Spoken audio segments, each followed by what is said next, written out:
the story of Prophet Yusuf alayhi salam. Do you remember the story of Prophet Yaqub alayhi salam that I told you the other day?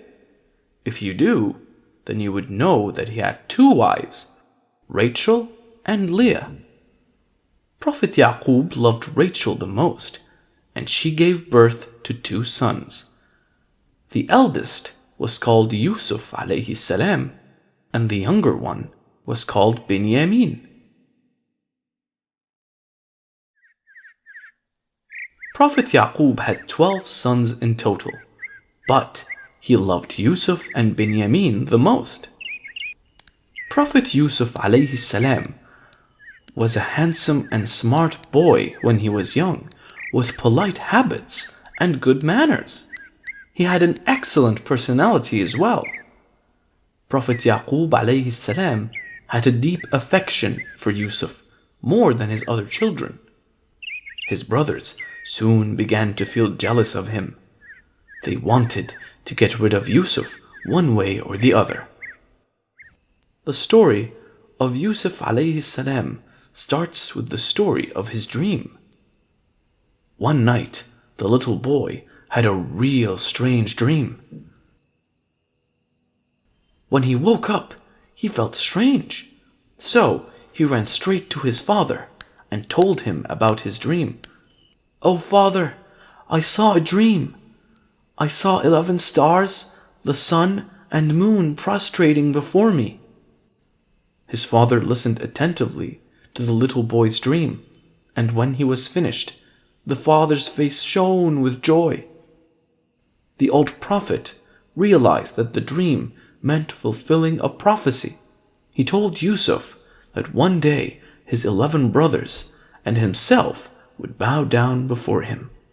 The little boy did not understand what it meant. His father assured him that he will understand it later, and he also warned him not to talk about this to his brothers.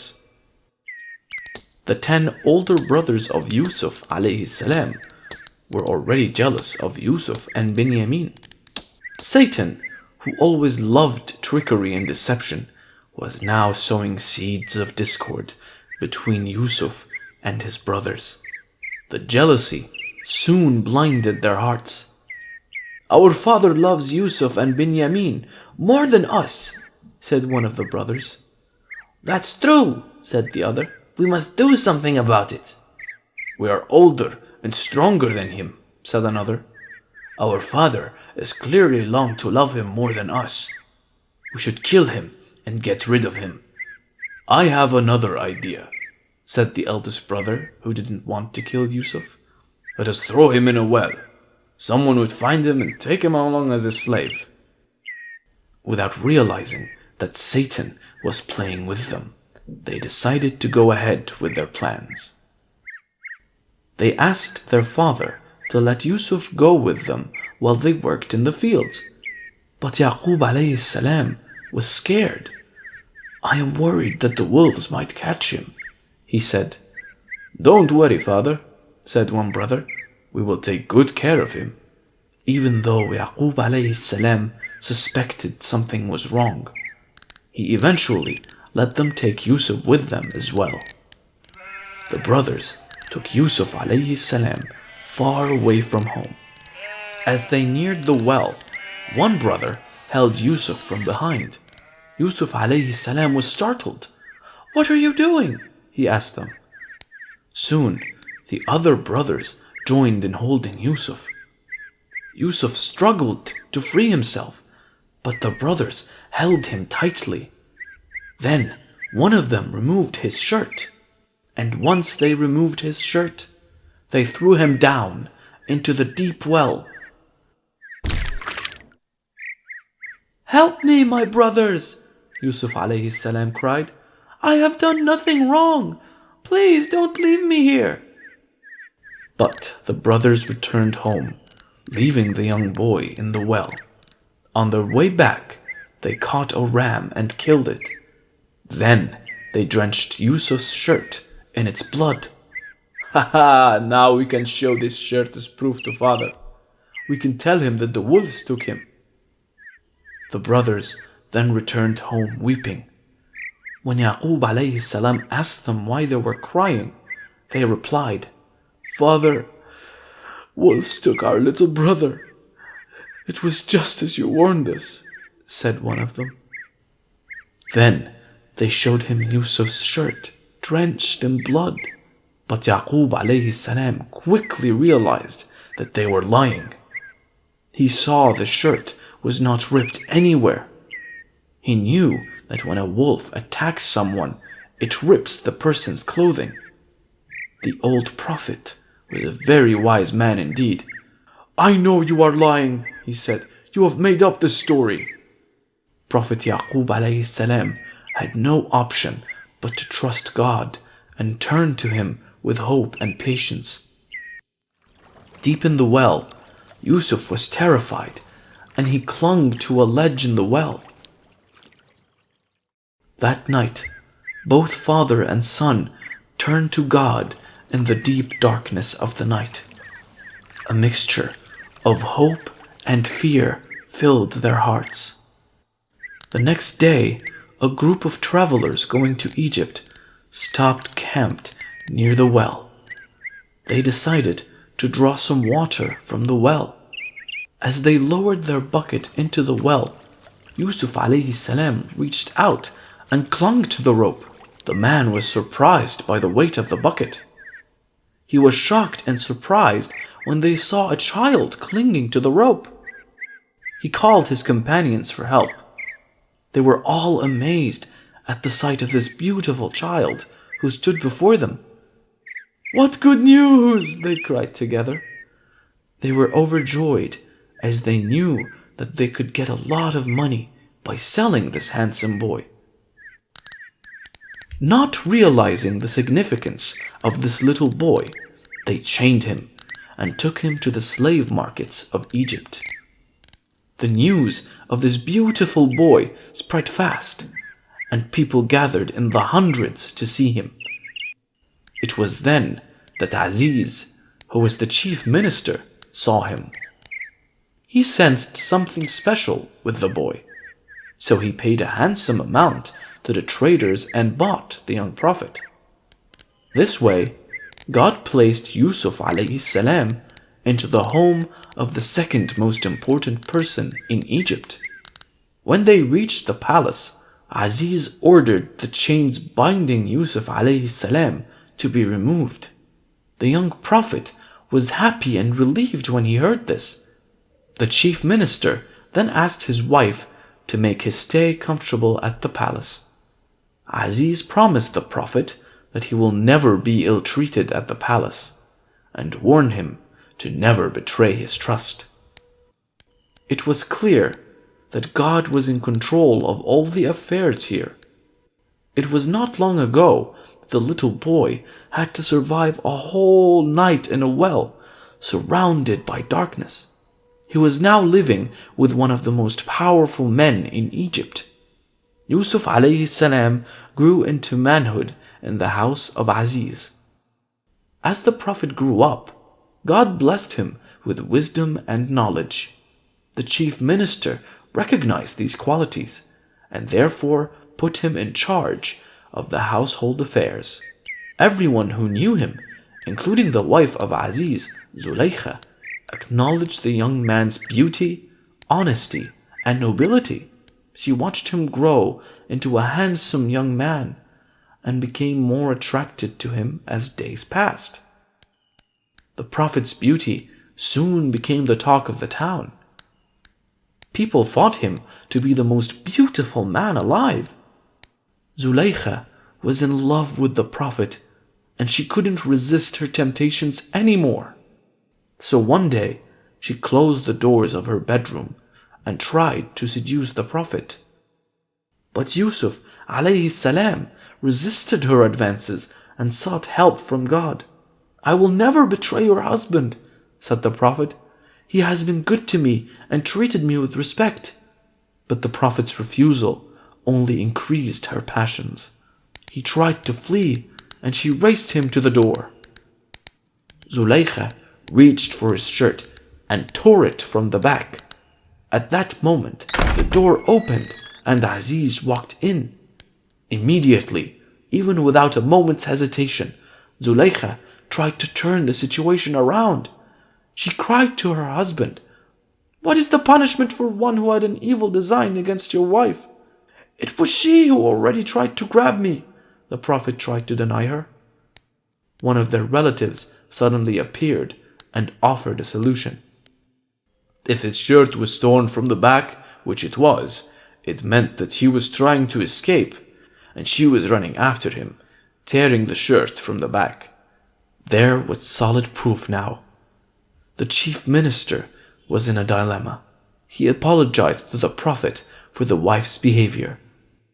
He then asked the Prophet to remain silent on the matter.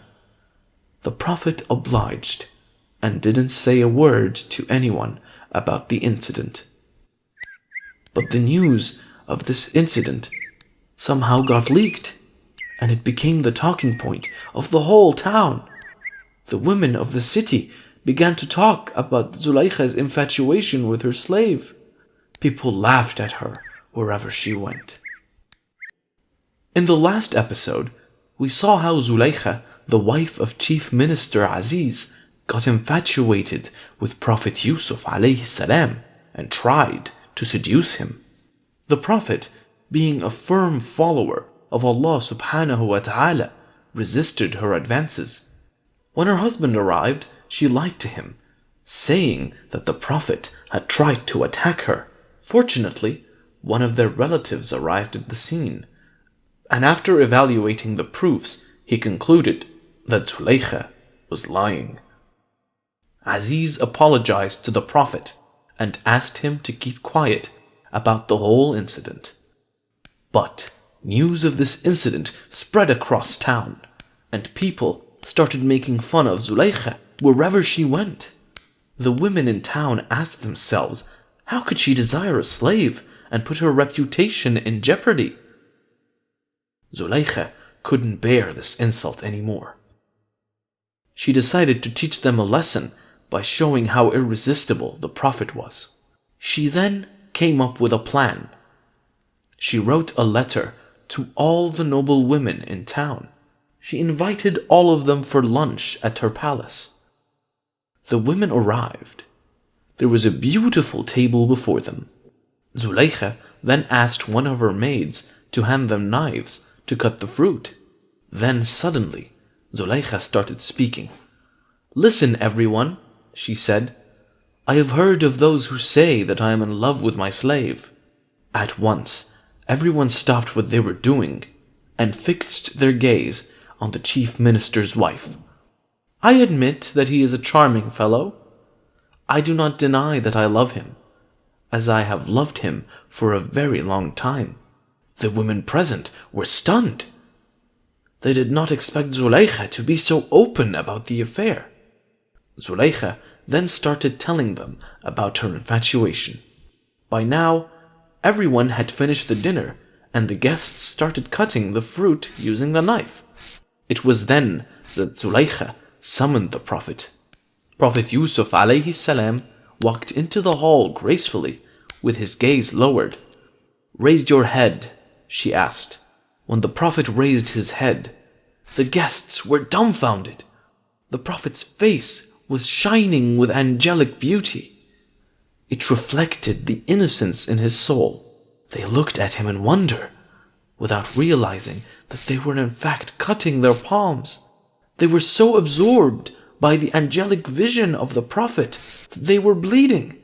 They were not feeling any pain at all. "This is not a mortal," said one of them. "He is an angel," said another. It was then that Zulaykha spoke to them. "Look at your hands." The women were shocked to find that they were bleeding. "This is the man because of whom you are blaming me for. I do not deny that I tried to seduce him. Look at your hands. Don't you understand that you too have been enchanted by him? I tried to seduce him once, but he refused. If he refuses to obey my order again, then he shall be cast into prison." The Prophet remained calm and said, "I would rather go to prison than commit a sin." Saying this, He lowered his gaze and slowly left the room. Zulaykha was ashamed.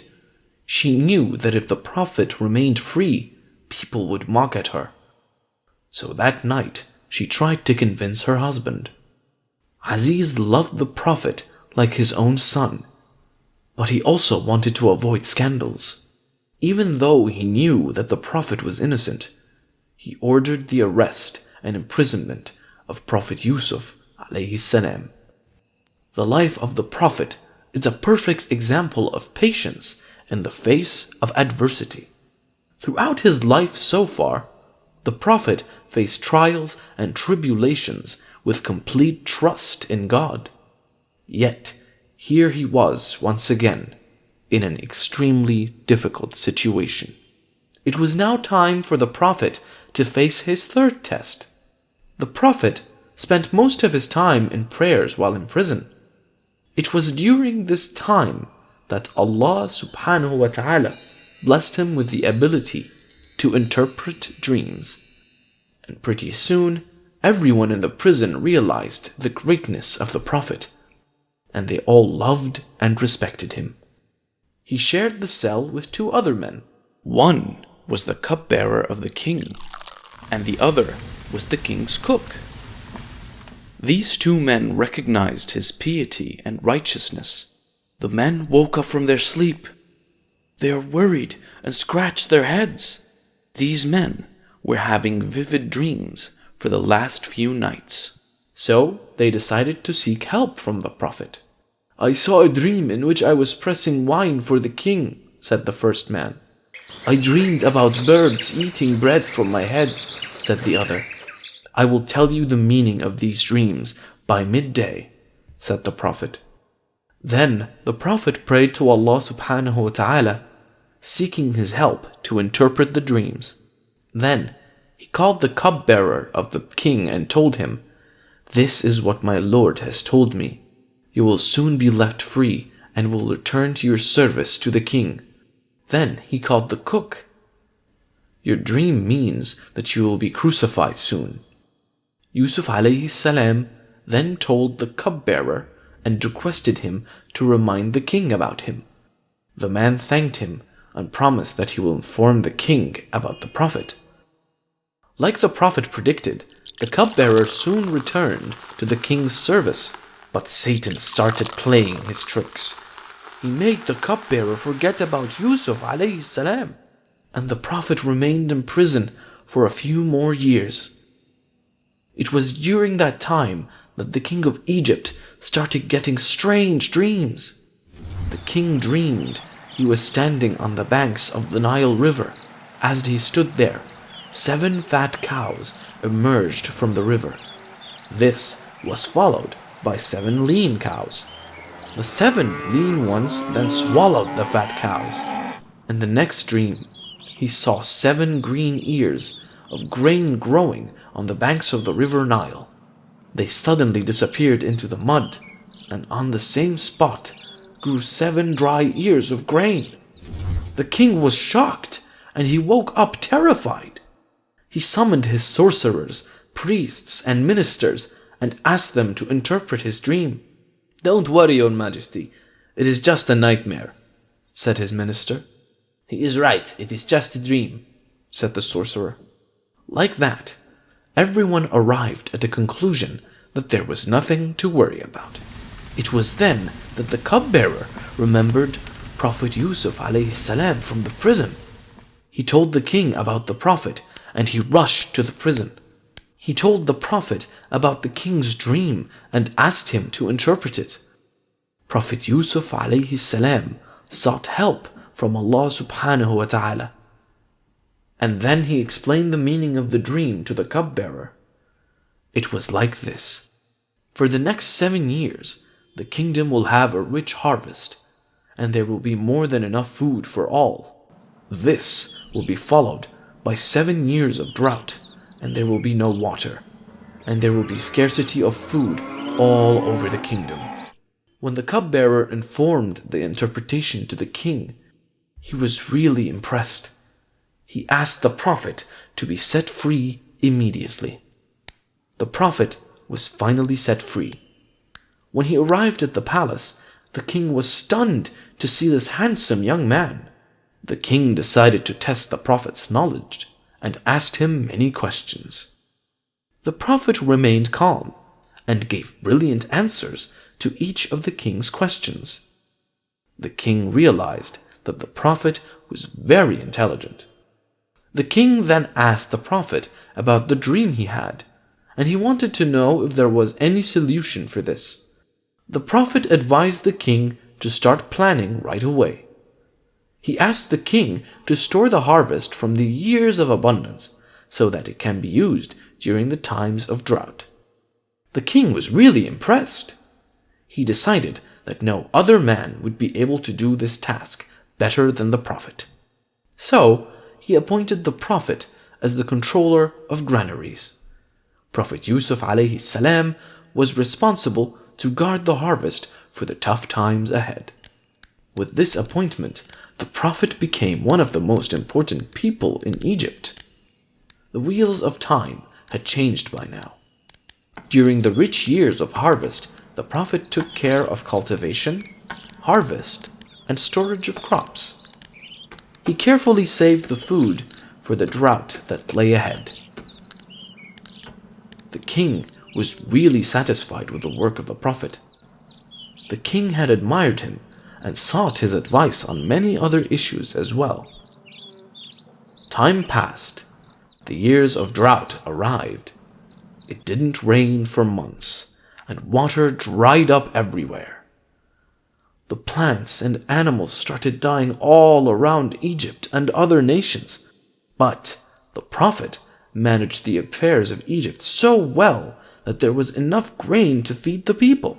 People from neighboring lands flocked to Egypt, where the Prophet was selling food at a fair price. The drought had affected the land where Yaqub alayhi salam and his sons lived. They had been starving for days without anything to eat. When they heard that grains were distributed in Egypt, they decided to go there and try their luck. The whole of Egypt and neighboring lands were affected by the drought. When the brothers heard that grains were being distributed in Egypt, the brothers of Prophet Yusuf alayhi salam decided to try their luck. They traveled for many days through the desert, and they finally arrived in Egypt. "Look at that," said one brother. "It must be there that they are distributing the grains." In the meantime, Prophet Yusuf alayhi salam was overseeing the distribution of grains. "Thank you, Yusuf," said the king. "It is only because of you that Egypt was saved from the famine." The Prophet told him that he only did what God asked him to do. It was then that he noticed his brothers standing in the queue. He immediately recognized them, and he was so happy. But the brothers didn't recognize the Prophet, even though he was standing right before them. The Prophet then thought about what his brothers did to him. He thought about that scary night he had to spend inside that deep, dark well. He decided to invite them over to his palace. When the brothers arrived, the Prophet treated them respectfully. He asked them questions about their family and homeland. "We are 11 brothers, son of a noble prophet," they said. "We come from Canaan." "But I count only 10 of you here," the Prophet said. "Are you lying to me?" "We are not lying. Our youngest brother is at home, attending to our father's needs." When the Prophet heard of this, his heart longed to meet his younger brother Binyamin. The Prophet asked his men to hand them bags of grains and said, "If what you say is the truth, then bring your youngest brother and I'll double your rations. But if you do not bring him to me, then you better not try entering Egypt again," he warned them. The eldest brother assured him that they will return with their youngest brother after seeking their father's approval. The brothers thanked the Prophet and returned home. "Father, please let Binyamin travel with us. We were denied some supplies because Binyamin wasn't with us. The controller of granaries has promised to give us extra rations if you let him come with us." But Yaqub alayhi salam didn't agree at first. "How will I trust you knowing what you did to Yusuf?" Once again, the brothers promised to take care of their youngest brother. The old prophet had complete trust in God and finally gave them permission to take Binyamin. He asked them to swear an oath in God's name to protect their younger brother. "Allah is witness to your pledge," he reminded them before they left. The brothers thanked their father and left for Egypt, taking Binyamin along with them. Then they went to the palace of Yusuf alayhi salam to get the promised provisions. The Prophet welcomed them happily and prepared a feast for them. During the feast, the Prophet took Binyamin aside and told him, "Binyamin, I am your brother who was lost. Fate has finally brought us together." Binyamin was so happy to meet his brother. He cried tears of joy. "Shh," said the Prophet.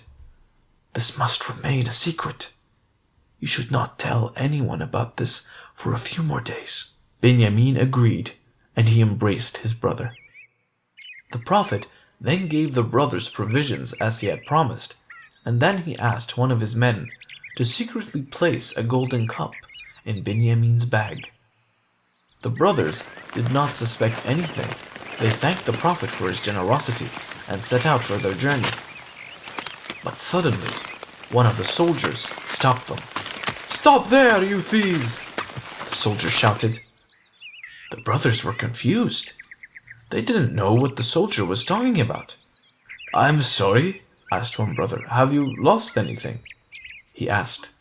"We believe that you have stolen the king's golden cup." "But we don't know anything about it," said another brother. Then another soldier arrived, and he was instructed to ask the brothers the following question. "What punishment would you give for a thief?" he asked them. "As per the law of Yaqub, the one who steals must be taken as a slave." The Prophet did not want to punish them under the laws of Egypt. He wanted to take the opportunity to keep his brother with him.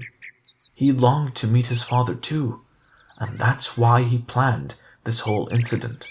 "We shall apply your law instead of the Egyptian law. If we find that you were the ones who stole the cup, then the person who stole it would be taken as slave."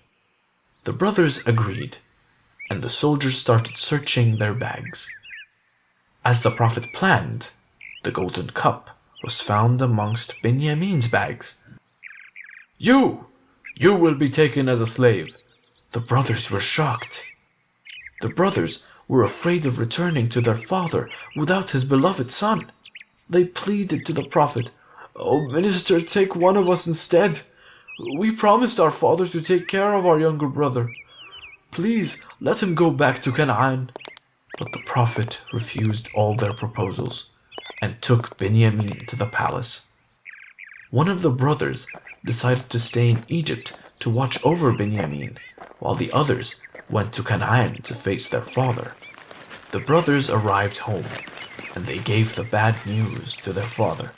"Oh, father, your son Binyamin has stolen. You may ask the people of the town and they will tell you. We are telling the truth." But the old prophet had heard all this before, and this time he refused to believe them. He turned away from them and went to his room.